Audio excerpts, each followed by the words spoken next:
So it's not uncommon at all for people at the gym to experience a pinching pain in their shoulder as they press overhead. And what I want to do is show you some alternatives to help you train and progress better as you rehabilitate your way through this kind of condition. You'll notice that I've allowed the dumbbell to tip backwards in my hand. This creates a center of mass that's slightly forward of my shoulder.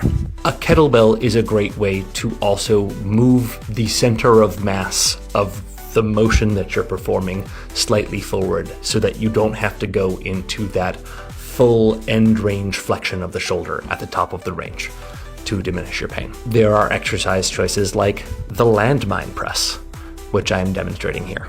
This exercise is great because it allows you to press at 45, somewhere between 45, or rather 45 degrees off of the 90-degree bias, or slightly higher, and you can progress it by tipping your torso further forward as you become more and more comfortable with the position and the range of motion that you're working in. You'll notice that I am demonstrating a hanging scapular raise here. This can be great for stretching out the shoulder and increasing shoulder control, and I find it to be quite comfortable. And I do it a lot because it's cool that it helps me work on my grip strength too. Who doesn't love that? I've moved into a position where I'm strengthening the external rotators of my shoulder. This can also be done on a bench to be a little bit more comfortable.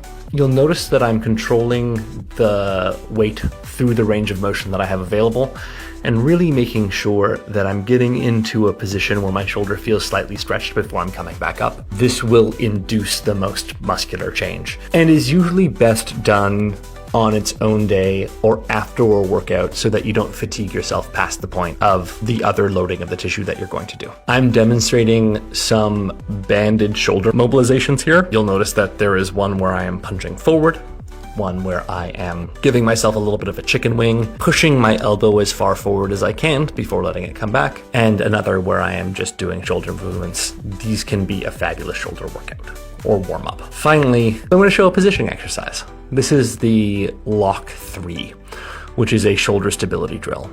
You'll notice that my hands are at my side as I drive my fist towards the ceiling, and that I have my head just stamped down into the floor to stop my shoulders from working in a way that would be unpleasant. It wouldn't be bad. It just wouldn't be fun. After performing 10 to 20 reps with my arms down at my side, I'll rotate my wrist up so my thumb is facing towards the ceiling, get my arms as close to the side of my body as I can, and I'll do the same thing for 20 reps. By this point, I'm almost certainly starting to feel a terrible burn. And then I will move myself up to a T-pose and lift the weights off the ground for the remaining 10 to 20 reps. And I would recommend doing this as a warm-up to help groove your ability to maintain shoulder positioning while you're in pain.